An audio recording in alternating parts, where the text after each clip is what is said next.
Never underestimate charisma. The future is in our hands. New Yorkers expect the mayor to be the CEO of the city delivering. You know, we campaign in poetry and we govern in prose. Mamdani has campaigned in poetry. Our time is now. Thank you very much. The prose is going to be tough because the promises he's made, they're going to be very difficult to bring about because of the power structures. This episode is powered by Fuse Energy. And there's a slight tendency to governments to talk about the future of energy as though it's some distant concept awaiting its next committee report. But in reality, of course, it's already being built, field by field, turbine by turbine, by companies like Fuse Energy. And Fuse is now the fastest growing renewable energy supplier in the UK, putting sustainability at the heart of everything they do. Their new solar and wind farm projects are helping to build a cleaner, more resilient national grid, proving that renewable energy can be both affordable and scalable. Every home that they power brings that future close to the present, whether it's panels catching light or turbines turning across the country. And this is progress which isn't measured just in targets and slogans, but in sunlight, in wind, in electricity, and a bit of British persistence. And progress is not always about shouting the loudest. It's about keeping the lights on intelligently and making clean energy something that everyone can afford. The energy transition isn't tomorrow's problem. It's today, and Fuse Energy is actually doing something to address it. So switch to Fuse Energy today using the code POLITICS to save on your energy bills and help power a cleaner, more sustainable future. Welcome to The Rest is Politics with me, Alastair Campbell. And with me, Rory Stewart. So, Rory, we're going to talk about Zohran Mamdani. The whole world, it seems to me, has been talking about Zohran Mamdani. We haven't talked about him much. We're going to cover the aftermath of the Czech Republic elections because they're very, very interesting to what's happening over in that part of Europe. And we're going to talk about, I don't think we can say our friend, but now that he's Donald Trump's friend, we're going to talk about al-Sharaa, the President of Syria, meeting Trump in the White House. But very briefly, we should tell listeners in case and viewers if they missed it, we did a live yesterday on the BBC turmoil. The only really big development since we did it is the fact that, hey, presto, what a surprise, Donald Trump has decided he's going to sue the BBC for $1 billion. What do you make of that? It is pretty amazing, and it's pretty shocking, obviously. Trump normalizes everything so that we just get accustomed to it. But there's never been an American president trying to sue the BBC for $1 billion. It's kind of unimaginable. This feels a really horrible combination of trying to intimidate the most trusted media organization in the US, as you pointed out, after the Weather Channel, and worldwide the most trusted organization, so important in the modern world. And there he is trying to go after it for $1 billion, which is part of a pattern of his extortion of money from media organizations all the way across the United States. And really interesting that he is now so determined to make sure he's not just intimidating the American media, but he's intimidating media worldwide. I thought that one of the best things I heard yesterday was Chris Patton, who we interviewed on Leading a while back, former chairman of the BBC Trust, former Tory cabinet minister. And he just made the point, you know, let's just cut to the chase. Who do you believe more, the BBC or Donald Trump? What sort of media do you want, the BBC or Fox News? Now, some people do want Fox News. The only thing maybe I would have said, but I was trying not to be too harsh to too many people, I think they do have a very weak chairman. I think this guy, Samir Shah, is very weak. Partly he should have been out there much more rapidly, should have been up there much more clearly. And I still think we haven't quite got it, and the BBC hasn't got it, but the new DG needs to define what it means to be objective and impartial, and why that doesn't mean that you have to have a sort of 50-50 balance of every view. What, in a kind of post-truth social media age, it means to try to tell the truth, what fact-checking means, what impartiality means, and put that right at the core of news. I mean, I'd almost use this Panorama incident as the pivot. Say, I'm profoundly ashamed of it. We should never have spliced it like that. That's not the kind of organization we are. This is the kind of organization we're going to be, and just make them the absolute global gold standard on showing how you do news. It's going to be hard, though, because I've been getting calls this morning from media in Australia, in Canada, in Europe, this is a big story around the world because the BBC has a global reputation. And the journalist I was talking to in Australia was saying the Murdoch papers absolutely gunning for the BBC there as well now. Yep. And also any other kind of independent media. Now, let's get to the news then, rather than us talking round the news. Zohran Mamdani, who managed to get over 1 million votes, 50.4% of the vote, nearest runner, Andrew Cuomo, who people thought a few months ago was the obvious candidate in the shoo-in, the former governor of New York, only got 41.6% of the vote. First Muslim mayor of New York City, first person of South Asian descent to lead the city, first mayor born in Africa, he's born in Uganda, youngest mayor in over a century, he's only 34, and he's going to take over on the 1st of January 2026. Over to you. There's something about America that attracts more attention. There's something about Trump's America that attracts even more. But I think the reason people have got so excited about this guy on both sides, the progressive left thinking, alas, somebody who gives us hope. The right saying this guy's a really dangerous lunatic communist. That's a sort of Trump script. But I think there are a few points I'd make. The first is never underestimate charisma. The guy has got a smile to die for. He really does. But I'll tell you what, I read this piece by a guy called Walid Shahid, who is he's an organizer for the Democrats. And Mamdani had over 100,000 volunteers. 100,000. That's real motivation. But let me just read you that this guy wrote. Where others narrate decline, Mamdani sees a place worth fixing. That is what Democrats too often miss. Politics built around fear or opposition cannot inspire. It can only react and manage. What's needed is a politics that treats people not as victims of crisis, but as co-authors of what can be repaired and rebuilt. For Mamdani, conflict isn't a distraction from governing, it's the entry point for persuasion. The goal is not to perform anger, but to focus it, to remind people that politics can still change the price of the things that govern their days. And so I think if you look at the way that he campaigned, and okay, it's easy to say he's good looking, he's young and all that stuff, but he had a lot of stuff thrown at him. I mean, when you've got the president of America coming at you day after day, this guy's a lunatic, this guy's a communist. And the other thing, we talk a lot about communication. His communication skills are truly off the scale. He always pivots to a central point that he wants to make, whether it's affordability, whether it's I'm with this on the side of the people, whatever the point is, whatever comes at him. So I was watching this interview he did on Fox News, Enemy Territory.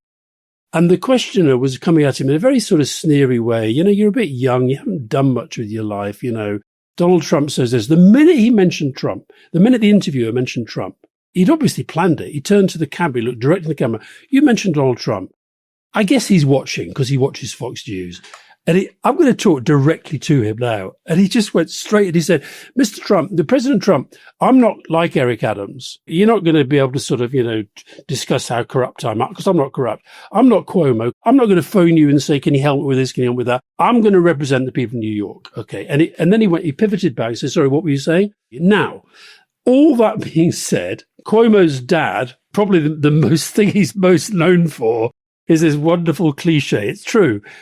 We campaign in poetry and we govern in prose. So Mamdani has campaigned in poetry. The prose is going to be tough because the promises he's made, which Trump calls communist, which I think I would call social democratic, but they're going to be very difficult to bring about because of the power structures. Yeah. So I think this prose stuff, I was talking to somebody from New York City politics who'd been right in the center of these mayor offices yesterday. And he was reminding me that the budget of New York City under the control of the mayor is $90 billion. He's responsible for something like 40,000 policemen, hundreds of thousands of city employees, all the schools, obviously the transport system. I mean, it's very, very different to being mayor of London. Yeah, but just on that, he clearly wants to put taxes up on politically unwealthy people. He doesn't have the power to do tax increases without the approval of the state legislature. And there's an interesting thing going on there, of course, because there's another election coming down the track on that. So he's got to use the sort of soft power and his politics and what have you. And just on transport, free buses are a big part of his campaign. He can't do that alone either, because ultimately the body in charge, the MTA, the Metropolitan Transport Authority, they control prices, and they've been a bit iffy about this. So again, he's going to have to build consensus, keep people behind him, and try to make the changes that he wants. One thing there then is he going to be able to do a Macron, which is to be elected as an individual and then build a sort of party to take over the state legislature to get that through? Secondly, it's a position which certainly under Mike Bloomberg became a sort of definitional CEO position, not a sort of representative position. I mean, I felt very much when I was trying to run to be mayor of London and I'd go to New York, I was just astonished by the difference in scale and just how much direct power New Yorkers, with all that you've said, I agree, there's many things in the way, but New Yorkers expect the mayor to be the CEO of the city delivering.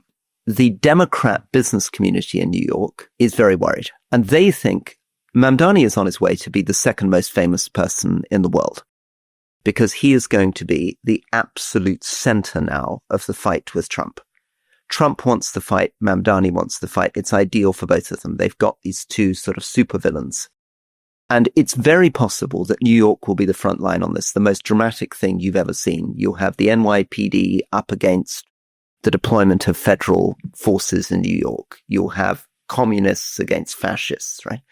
And if you're a Democrat who's trying to build a progressive centrist message, you're really worried. Because you're really worried that it's like Corbyn has taken over the Labour Party and that it's going to be very difficult to rebuild the narrative of a sort of liberal, progressive, centrist Democrats if your champion is Mamdani. I guess it's worth just speculating as to why he has excited so much. And I think if there's one thing that I think it's about, is there is a sense that if you're going to sort of play the populist game, the grievances are all over there on the right. Okay. And what Mamdani has said with a big smile is actually a lot of the grievances are over here and they're the people I'm going to care for. And so I think that's what's maybe excited progressive politics around the world so much about him. Stepping back though, if we look at the time we've been doing this show, we've been through the most unbelievable change in the world because Mamdani, who you and I are very sympathetic to and are tempted to celebrate, would have been an almost inconceivable figure in the past. I mean, it's the idea, just to start with, that Eric Adams couldn't win a second term is sort of inconceivable. I mean, somebody was joking to me yesterday that Bill de Blasio, basically, the story was that he'd basically wake up in the morning, smoke a joint, get in his car, go to the gym, do some gentle stretching, come back, snooze in the office, start a bit of work in the afternoon, and he won a second term, right? It's impossible, basically, not to win a second term as an incumbent in New York. And yet, Eric Adams did it. And again, if you were to say to people, any expert on American politics 4 or 5 years ago, that a completely unknown 34-year-old from the far left of the Democratic Party would be able to defeat Andrew Cuomo with all the money that Cuomo had behind him. I mean, so it's part of your bigger story of a world of politics, a world of social media, a world of TikTok, a world of Trump-infused politics, which is changing all the basic assumptions and therefore means that if we look at European politics or British politics and try to imagine what might happen at the next election, there's a good chance we're well off the mark. There's a good chance that we're not seeing our own versions of the Mamdanis emerging on the left as well as on the right. Well, I guess the most obvious person that you'd suggest it might be would be Zack Polanski, the new leader of the Green Party, who, you know, largely through social media, largely through communicating in a very similar way, he's getting traction. There's no doubt about that. And traction that would have been unimaginable before. I mean, we've never had a Green Party at this sort of level in the polls. We've never had a sort of 5-party system emerging like this in Britain. I mean, things are changing very fast. And I'll tell you the other thing I think that sort of links the two of them. I mean, I saw Zack Polanski wrote a very interesting piece about how they're all attacking his teeth at the moment, whereas nobody's going to attack Mamdani's teeth. He's got very good American teeth. But what they both do is they communicate very clear messages and they keep coming back to them. But they do it in a way that sort of feels more authentic than people who are standing up saying, this is my message and here it is, I'm delivering it to you. And, and I think we're going to, I know we're going to talk in question time about 16, 17-year-olds and this report that Peter Hyman and his colleague have written about teenagers and what teenagers think. But the fact is that we're giving the vote now to 16 and 17-year-olds. And the way that they consume media and politics is so far removed from the way that politics is being presented to them, other than by Farage on one side and Polanski on the other. The mainstream parties have got to catch up with that. So there's a little counter-narrative in the US, maybe as my final point, which is people will also follow that at the same time we've had governor elections in Virginia and in New Jersey. And in both cases, significant victories for the Democratic Party, not from Mamdani figures, but from women with law enforcement CIA backgrounds who very much are running purple, very much kind of old-fashioned centrists. In Virginia, they flipped a Republican governor to a Democrat. And in New Jersey, where Trump performed pretty well, it's a decisive Democratic victory. So that's something that is giving a bit of confidence back to that side of the Democratic Party.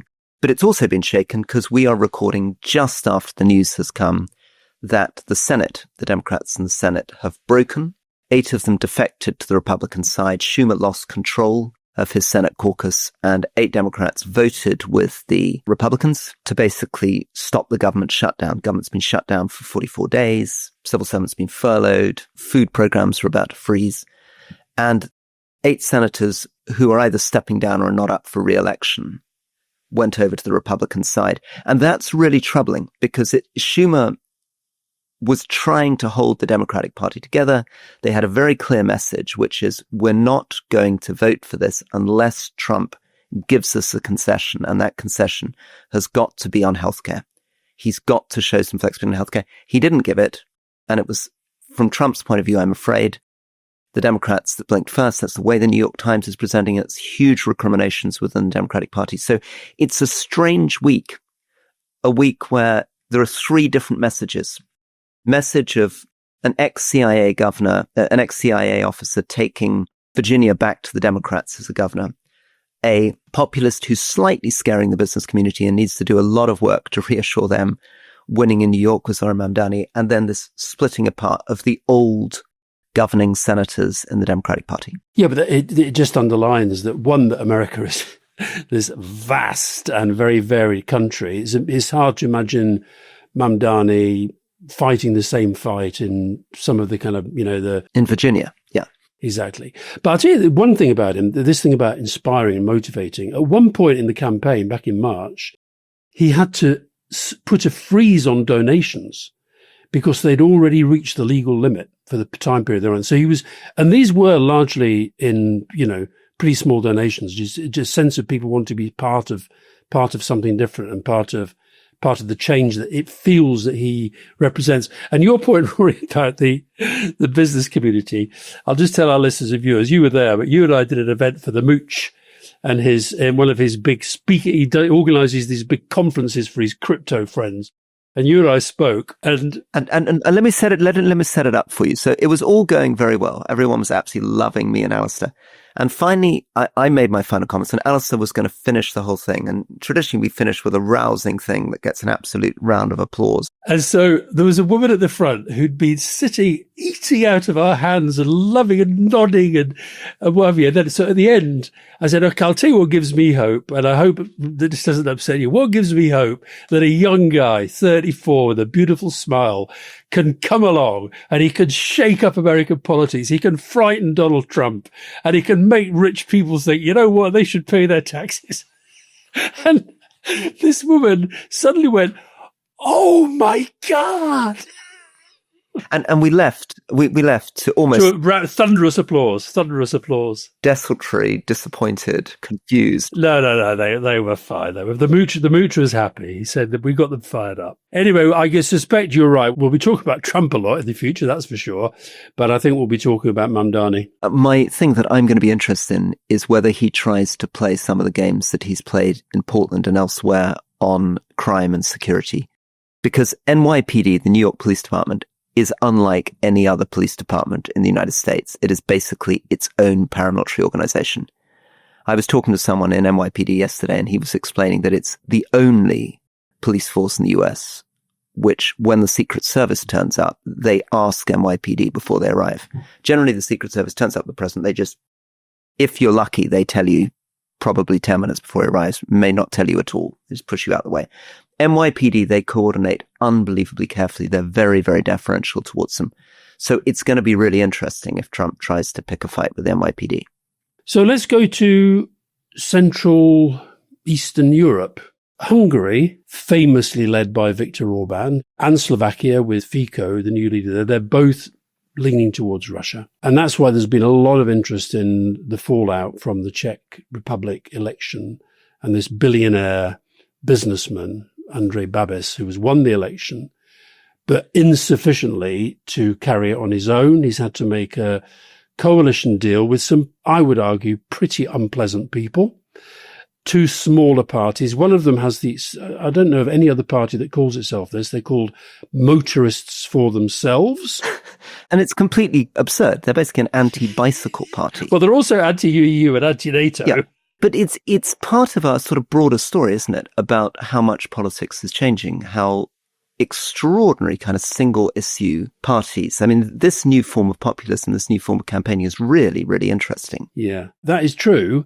But both they and the second party in the coalition, Freedom and Direct Democracy, or SPD, they both actually performed badly in the election, despite having these very anti-Europe, anti-NATO, and as you say, I've seen them as pro-car rather than anti-bicycle, but very anti anything to do with the climate.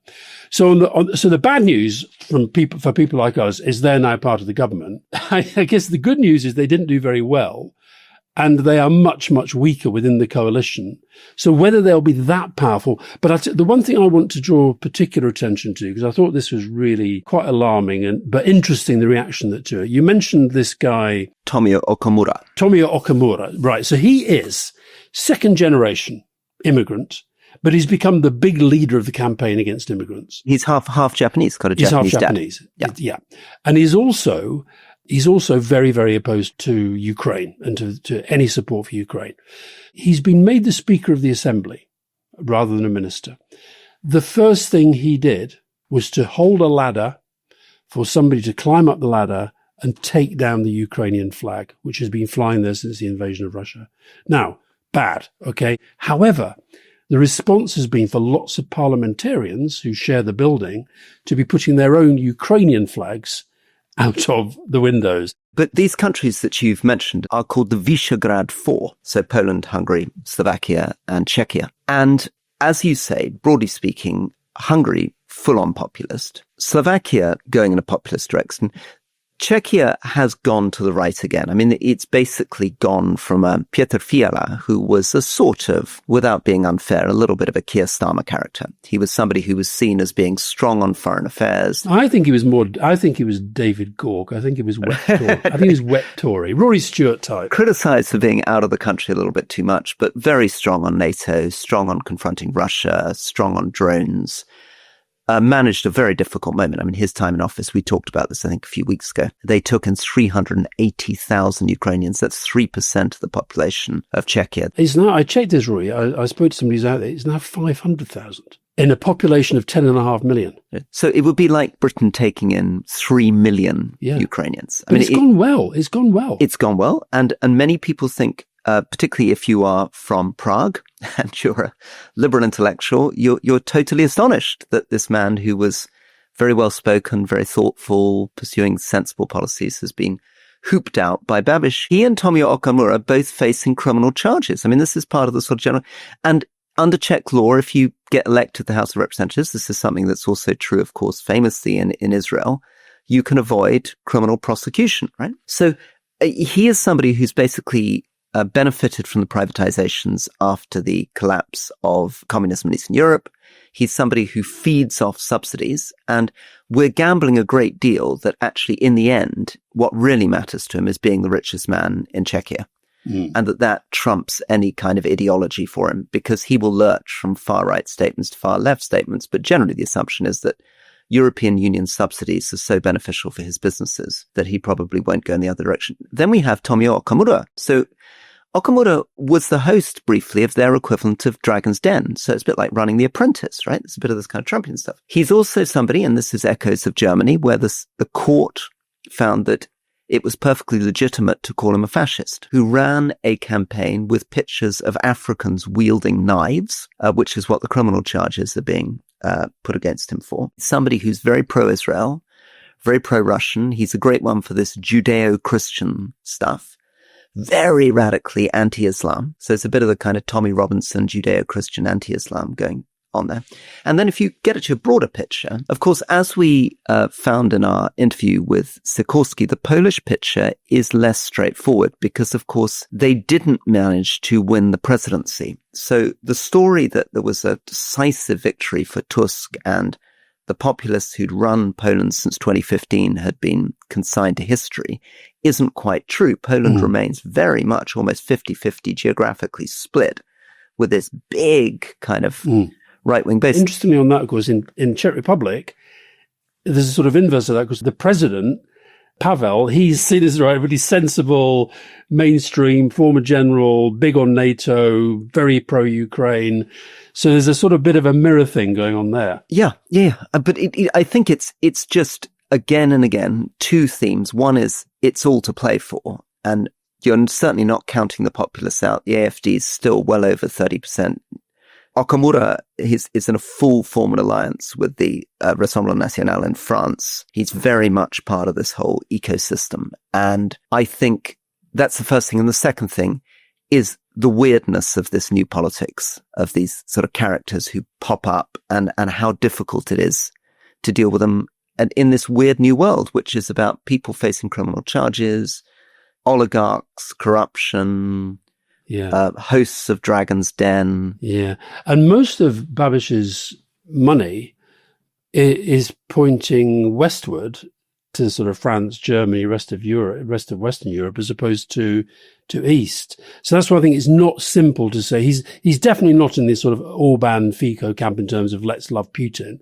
Yeah. And interestingly, I hadn't realized this until I spoke to somebody this morning, that when the Salisbury attacks happened here, when Theresa May was Prime Minister, and the Skripals and leading to the death of a British citizen, Babiš was Prime Minister, and he expelled quite a lot of Russian diplomats, aka spies. So he's not in the same camp, but I think I hadn't really thought about your point. Essentially, he's going to be continuing to be a billionaire business person whilst he's also running the government with this rather odd pairing in the coalition. And basically, he wants to be rich, famous, and powerful, if we return to your Michael Wolff triad. Of Trump, yeah. And that sort of trumps his ideological commitments.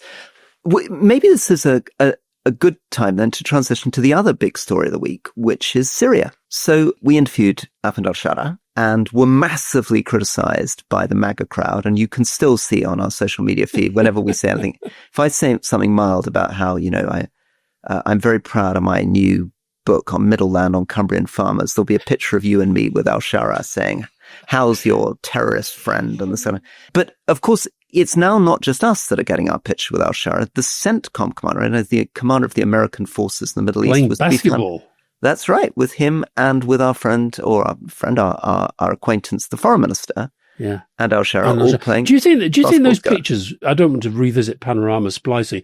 Do you think those pictures were revealed? Because all three of them were absolutely brilliant at chucking a ball into a hoop. No, I think they are all really good at it. I think, to start with, al-Sharaa is very tall and I think played basketball in his youth. No, I think this is genuine.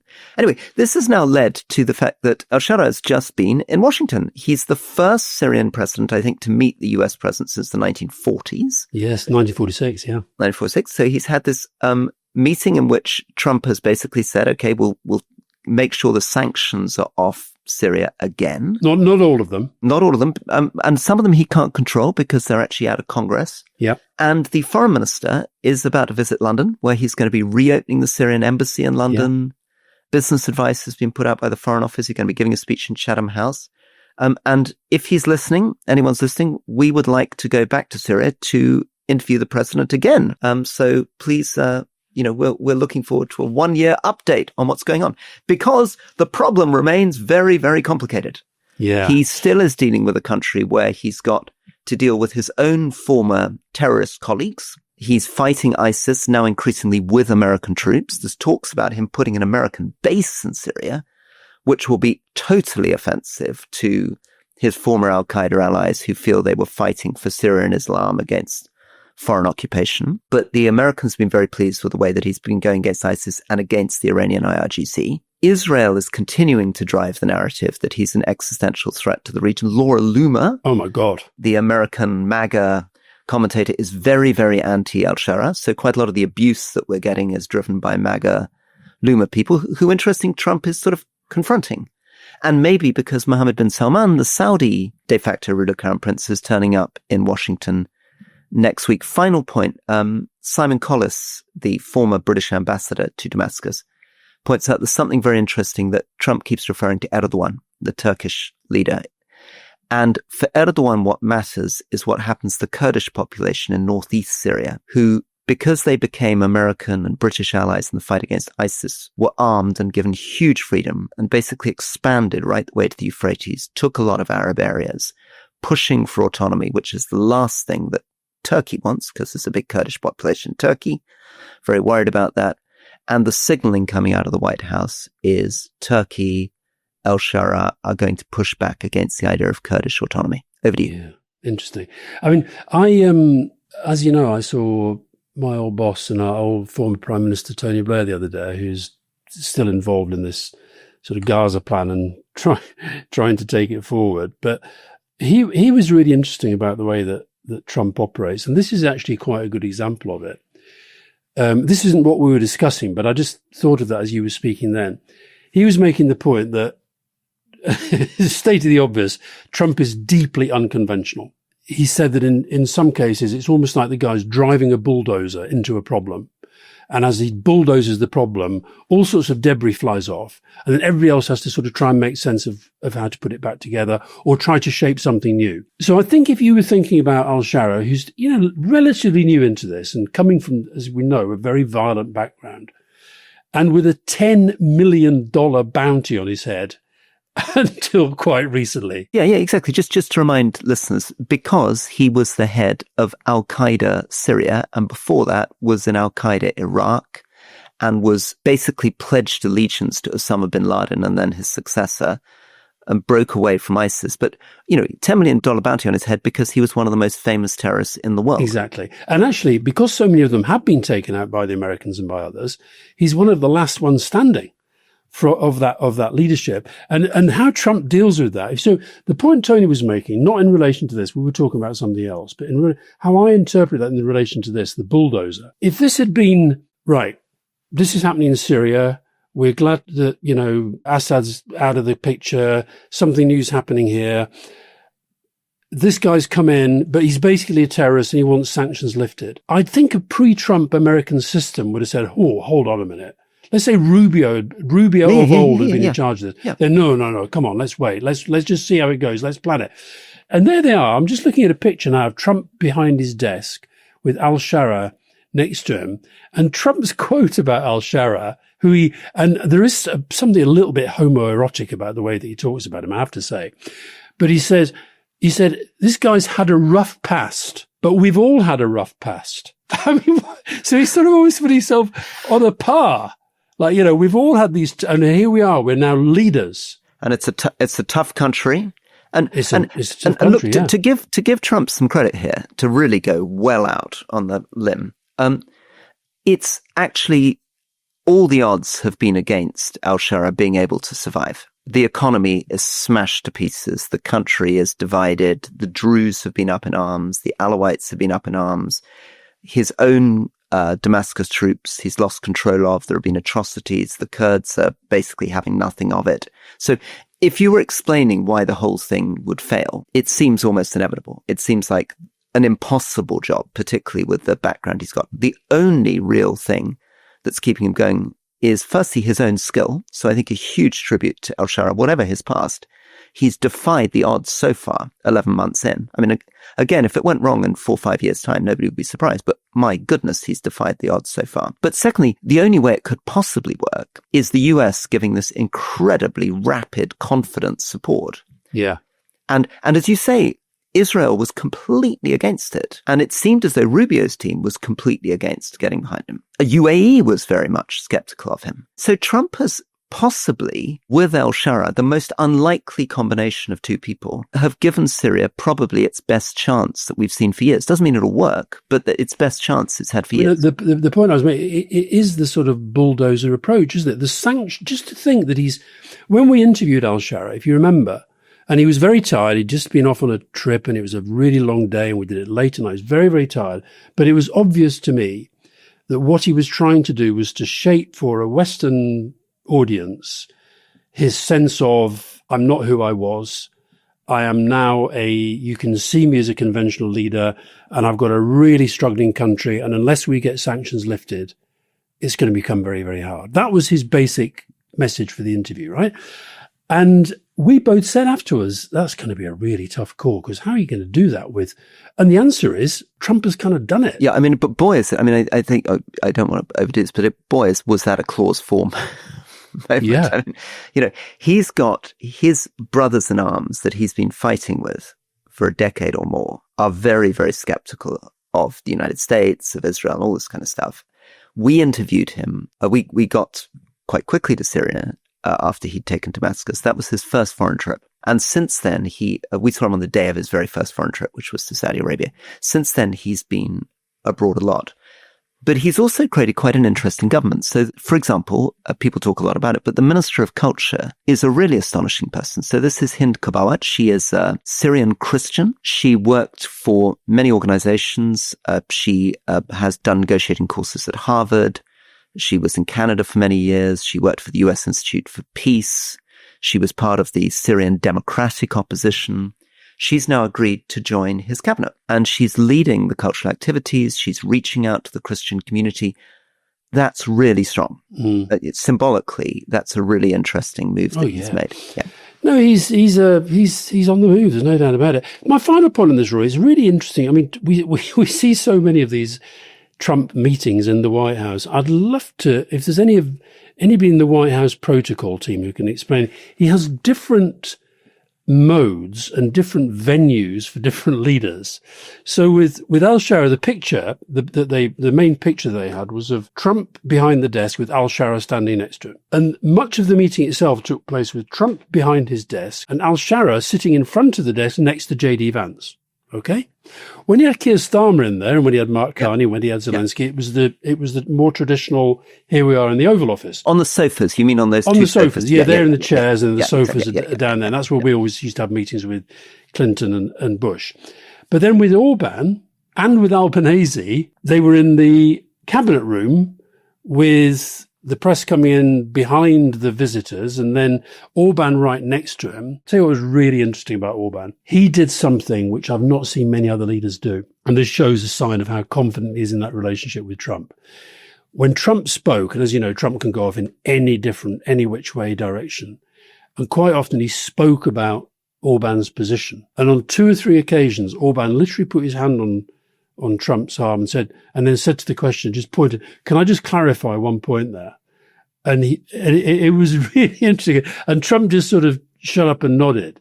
So it was a very kind of interesting body language dynamic. Well, listen, just to try to pull this all together. So we've done Zohran Mamdani, we've done Czechia, and we've done Syria. And the way I try to put it all together is it's a story of how politics today is very, very difficult to recognize. That it's about Mamdani, who is a figure that's completely broken free of the democratic establishment and come out of nowhere and broken every record in terms of ethnicity, age, and everything to take over in New York. A story in Czechia, which is a familiar story in the new Trump world of a billionaire out to make money, facing criminal charges with a man who is a kind of apprentice judge. And then in Syria, a world in which somebody who had a $10 million American bounty on his head is now becoming one of the central allies of the United States in the region, with America moving very, very fast on sanction relief, talking about US bases, CENTCOM commanders playing basketball with somebody that they were trying to kill only a few months ago. Yeah. Let's close with what I think is quote of the week from Radek Sikorski. we, the Poles, will eat grass rather than become a Russian colony again. That was quite strong. That's very good.